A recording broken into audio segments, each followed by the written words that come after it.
If you've been a photographer for any amount of time, I guarantee you someone has said to you, "Man, that is an awesome camera. I bet it takes great photos." That simple phrase, it annoys me to no end. It usually comes from people who have no idea what goes into actually being a photographer, or have any idea about the work that goes into creating the final image. Every single image that you see on social media, on billboards, in magazines, everywhere, they have been edited to some degree. No image is raw. I'm going to show you why that's the case and how you can get better edits in 3 steps. We have 3 cameras here across 4 images. We have the first one, which is a Sony A300, a DSLR released in 2008, and that is using its 18 to 70mm kit lens. We have a Fujifilm FinePix S5800, and that it's using its own stock lens, which is non-interchangeable. It only shoots in JPEG. And then we've got 2 images from the Sony a7 Mark IV with 2 different lenses. The reason I've chosen these 4 images is because not only are they different formats, but they have different lenses and we have a variety of choices here. We're gonna start out with the first image here from the Sony A300. This is the raw image straight out of camera, no adjustments, no nothing. If I was to present this image to a client, I guarantee you I probably wouldn't be hired back. See this massive red pole here? Well, I was told to not edit the photos. That's not representative of my work. That's not representative of the final result that I want to give to client. Let's start with step 1. We're gonna crop. We're just gonna get rid of that red pole there. Now I could shift this over slightly, but I think that there is fine. Step 2 is adjustments. We're gonna choose a preset. I'm gonna go with my preset Bella. I'm going to just increase the exposure ever so slightly. I'm going to increase the contrast here, and then I'm going to bring down the shadows just a smidge. I'm also going to use the remove tool here because I want to get rid of this person. This person is a distraction. There we go. That person is now gone. Step 3 is masking. I'm going to select the subject. It's going to pull up a mask of that subject. We do need to make some slight adjustments here. So I'm going to grab the brush and I'm just going to remove the parts that I don't want. Then I'm going to duplicate and invert. I'm going to bring that down just ever so slightly. Pull back a little bit of contrast in her. And then that's it. That's literally it. That is the final image. And if we just do a before and after, it went from this to pretty much a scene out of a movie.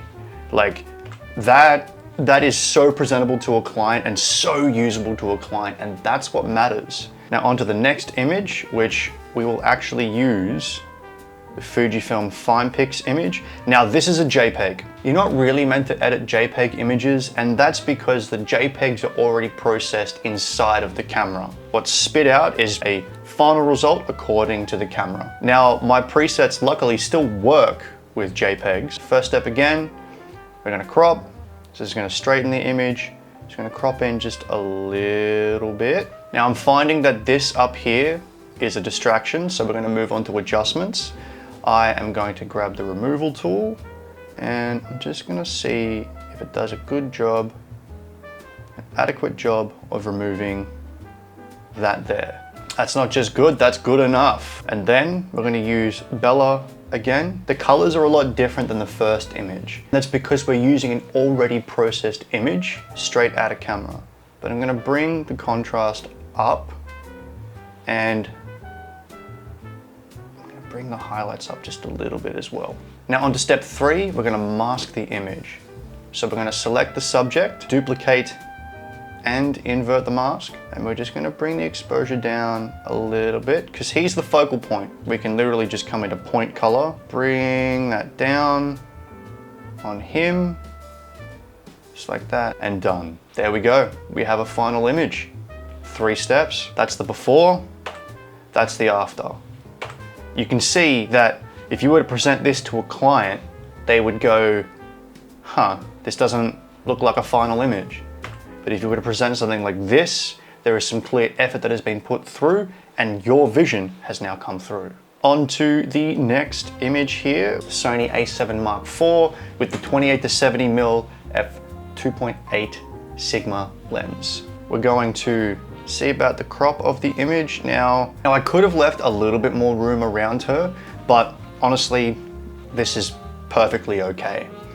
And all I'm doing is cropping down so that her eyes are on the rule of thirds. We're gonna choose Bella again. This is literally my most used preset. I love this preset.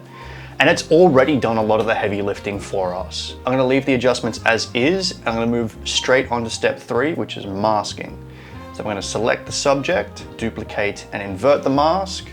I'm gonna grab the subject here and I'm gonna increase the highlights. Maybe just a little bit of the exposure, just like by 0.9, and maybe raise some shadows ever so slightly. Now, as you can see that there are some parts of her skin which are more pink than others. So we're gonna grab the point color tool here. We're just gonna pick a point and we're gonna bring that down, bring that across, up a smidge, and there we go. We have a lovely image. I'm gonna bring the exposure of the background down just a little bit. I'm gonna bring in a linear gradient. As you can see down by her legs, it's a little bit underexposed, but instead of adjusting the exposure, I'm gonna come down to dehaze. Just gonna bring in a little bit of haze here. That's the final image. That's done. Now, if you wanna take your portraits to the next level, we're gonna come into the brush tool here in your masks. We're going to create a mask of her hair and some of her facial features. It doesn't have to be perfect, but it does have to be decent enough. All we're gonna do is up the texture, up the sharpness. Before, after. Now, when editing portraits for clients, there's always going to be blemishes on the skin that you want to remove. Now, we can do that manually, which takes time, or you can use Retouch for Me, specifically their Heal tool. Now, it is a standalone thing, or you can open it up in Photoshop. We're gonna be opening it up in Photoshop, and it's literally gonna be like an instant that the image is gonna be changed. Actually an instant. Watch this. Filter, Retouch for Me, Heal. We're gonna let AI do all of the work.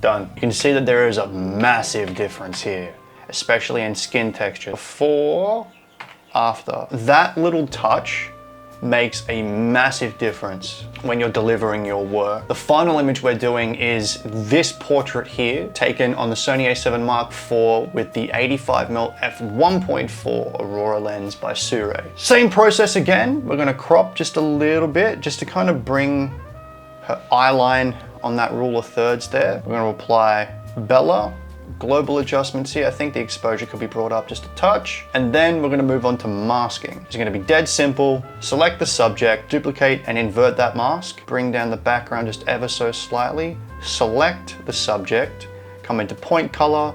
We're gonna fix up her skin tones. We're also gonna follow that same step as before with the brush. We're gonna mask over her hair, just to make sure that her facial features are as sharp as possible. Before, after, before, after. Yes, the purples have been turned into blues, but to me, this is my vision, this is what I like. And to fix up any blemishes on her skin, we're gonna go edit in Photoshop, and we're gonna open up Retouch for Me's Heal tool again.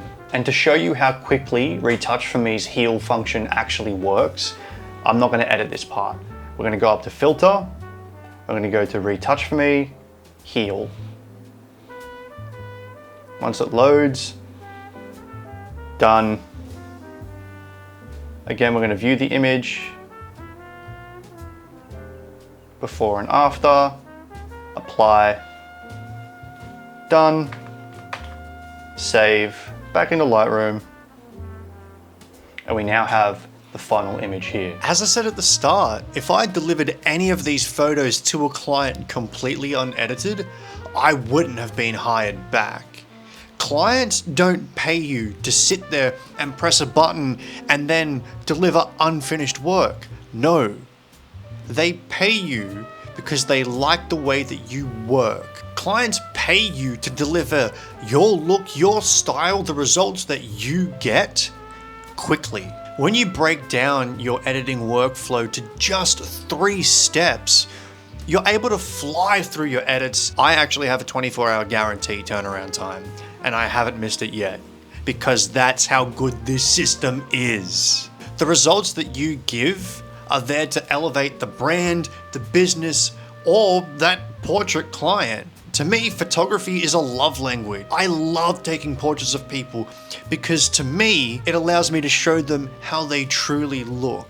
If there's anything you can take away from this video, editing is not cheating. Editing is where photography really becomes yours. If you want to use this exact 3-step workflow, you can. Steal it, please, steal it. It works on JPEGs, RAWs, any camera, whether it's cheap or expensive, it doesn't matter. This 3-step process works. But if you want the presets used in this video, plus the system that I use to edit client work consistently, you can grab the Cinematic Preset Toolkit, which is the top link in the description below.